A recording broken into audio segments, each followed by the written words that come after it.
गरमाई हुई है, घमासान जारी है। बीजेपी के प्रदेशाध्यक्ष सीपी जोशी ने कांग्रेस पार्टी पर आज बड़ा हमला बोला। लाल डायरी पर जनता को जवाब देना होगा, उन्होंने कहा। वहीं कांग्रेस के प्रदेश अध्यक्ष गोविंद सिंह डोटासरा ने इस पर पलटवार करने में देर नहीं लगाई। डोटासरा ने कहा कि राजस्थान में बीजेपी की दाल नहीं गलने वाली है। क्या कुछ कहा, सुनिए।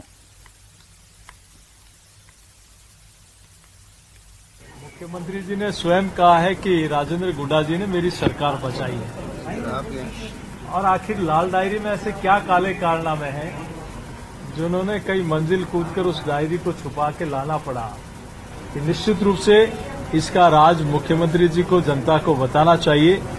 और ये सच है कि प्रधानमंत्री जी जब राजस्थान आते हैं तो उनको तकलीफ किस बात की है। कल सिलेंडर बांटे, आप ये तीसरा कार्यकाल है, आपने कभी उस गरीब मां के बारे में सोचा नहीं। मोदी जी 9 साल से वो सिलेंडर दे रहे हैं। आप जो 500 रुपए की सब्सिडी दे रहे हो उसमें भी आधी मोदी सरकार दे रही है, ये भी तो जनता को बताना चाहिए। आप 5 साल में अंतिम दिनों में कोई एक सिलेंडर देख के जनता को गुमराह नहीं कर सकते। जनता आपका असली चेहरा जान चुकी है।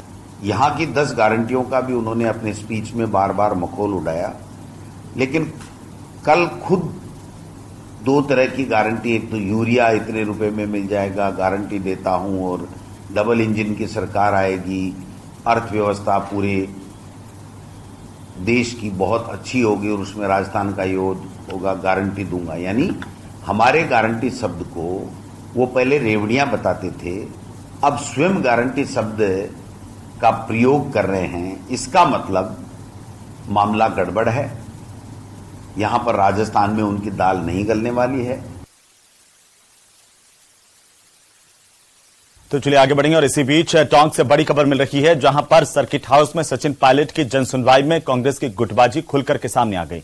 सरपंच संघ के जिला उपाध्यक्ष और कांग्रेस नेता हंसराज पागना और पूर्व ब्लॉक अध्यक्ष राम सिंह मुकुल आपस में भिड़ गए और मौजूद लोगों ने बीच बचाव किया। दोनों नेताओं को अलग थलग किया गया। अचानक हुई इस घटना से सर्किट हाउस में अफरा तफरी का माहौल हो गया।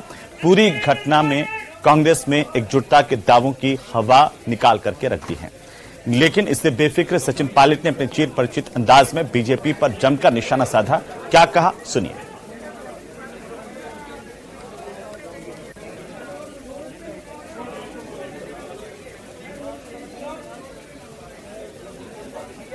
लगता है भारतीय जनता पार्टी के पास कोई मुद्दे नहीं हैं, और जिस प्रकार से जो अलग अलग राज्यों में हो रहा है, जहां जहां भाजपा की डबल इंजन सरकार है, मणिपुर में थी वो फेल हो गई, हिमाचल में थी वो फेल हो गई, कर्नाटक में थी वो फेल हो गई। जब डबल इंजन फेल हो रहा है तो सिंगल इंजन तो काम ही नहीं कर सकता है। तो यहाँ पर सरकार मध्य प्रदेश में, राजस्थान में, तेलंगाना में, छत्तीसगढ़ में, चारों स्टेट्स में सरकार कांग्रेस पार्टी की बनने जा रही है।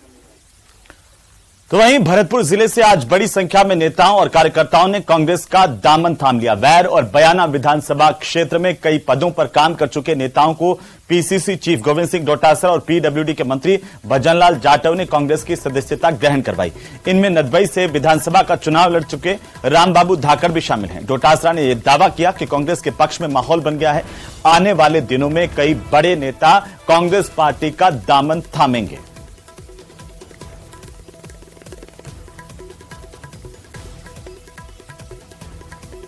कहने में कोई दिक्कत नहीं कि आज इन्होंने लगातार कई बार भारतीय जनता पार्टी को अपना मतदान दिया और कई बार भारतीय जनता पार्टी के साथ खड़े रहे, फिर इनका एक भी पदाधिकारी भरतपुर जिले के अंदर नहीं है, एक भी पदाधिकारी नहीं है। और ये कम से कम 3 सीटों को प्रभावित करते हैं भरतपुर जिले के अंदर, कम से कम 3 सीटों को प्रभावित करते हैं। ये वो समाज है, इनको सम्मान चाहिए, इनको इससे ज्यादा कुछ नहीं चाहिए। तो माननीय प्रदेश अध्यक्ष जी के नेतृत्व में मुझे पूर्ण आशा है कि हम सब लोग मिलकर राजस्थान में 2023 में सरकार करेंगे। मुरैना और बेर विधानसभा क्षेत्र से हमारे राम बाबू जी जो पहले एमएलए का चुनाव लड़ रहे हैं, पूर्व जिला परिषद सदस्य हैं, इनके साथ में इनके सैकड़ों साथियों ने आज कांग्रेस पार्टी ज्वाइन किया है। मैं इनको बहुत बहुत बधाई देता हूं, शुभकामनाएं देना चाहता हूं। और इन्होंने ये संकल्प लिया है कि कांग्रेस पार्टी ही एक ऐसी पार्टी है जो सब समाजों को साथ लेकर के प्रदेश का विकास कर सकती है, सब वर्गों का भला कर सकती है।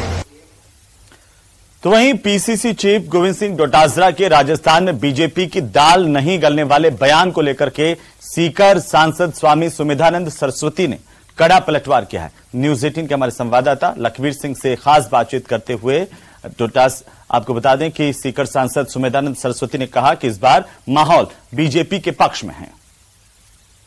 ये कह रहे हैं कि बीजेपी की राजस्थान में दाल गलने वाली नहीं है और बीजेपी ने जो दावा किया था इस सभा में भीड़ जुटाने का वो निराधार रहा। करीब 20,000 लोग इस सभा में पहुंचे।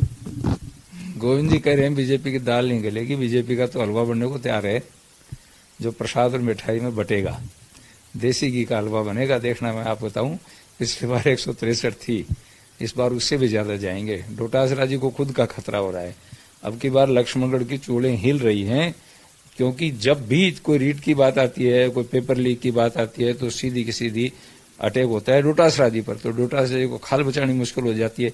और यही गहलोत जी हैं जो मुख्यमंत्री हैं, इन्होंने डोटासरा जी की अध्यापकों के बीच में जो बेइज्जती की है, सामने अध्यापकों से पूछ रहे हैं कि आपसे पैसा लिया क्या, वो कुर्सियों पर खड़े होकर कह रहे हैं लिया, ट्रांसफर के अंदर पैसा लिया, फिर पूछा लिया, यहाँ लिया। तो गहलोत जी के खिलाफ तो पहले माहौल इसके गहलोत जी और डोटासरा के खिलाफ तो बन चुका था। अब डोटासरा जी को खतरा हो रहा है कि मैं प्रदेश को संभालूं, अपने घर को संभालूं। तो मैं तो उनसे निवेदन करूंगा कि डोटासरा जी अब भागदौड़ कम कर दो, तेरी चूड़ें उखड़ चुकी हैं। स्वामी जी, बीजेपी के राष्ट्रीय नेता और प्रधानमंत्री नरेंद्र मोदी लगातार राजस्थान में प्रवास कर रहे हैं। चुनावी साल के मद्देनजर बीजेपी के पक्ष में माहौल खड़ा करना चाह रहे हैं। ऐसे में 9 अगस्त को राहुल गांधी भी मानगढ़ धाम जा रहे हैं। आदिवासी वोटरों को लुभाना चाहते हैं। मानगढ़ धाम काफी महत्वपूर्ण इसलिए भी हो जाता है क्योंकि बीते दिनों प्रधानमंत्री नरेंद्र मोदी भी वहां गए। ऐसे में आदिवासियों को साधने का प्रयास कांग्रेस पार्टी कर रही है, सफल हो पाएगी? देखिए, हम तो प्रधानमंत्री जी कल ही एकलव्य विद्यालयों का लोकार्पण करके आए हैं, कल ही किया है। इनकी भी कई स्टेट में गवर्नमेंट, राजस्थान में तो इनकी गवर्नमेंट है, ये काम तो करना तो उनको चाहिए था। और माननीय प्रधानमंत्री जी गए थे।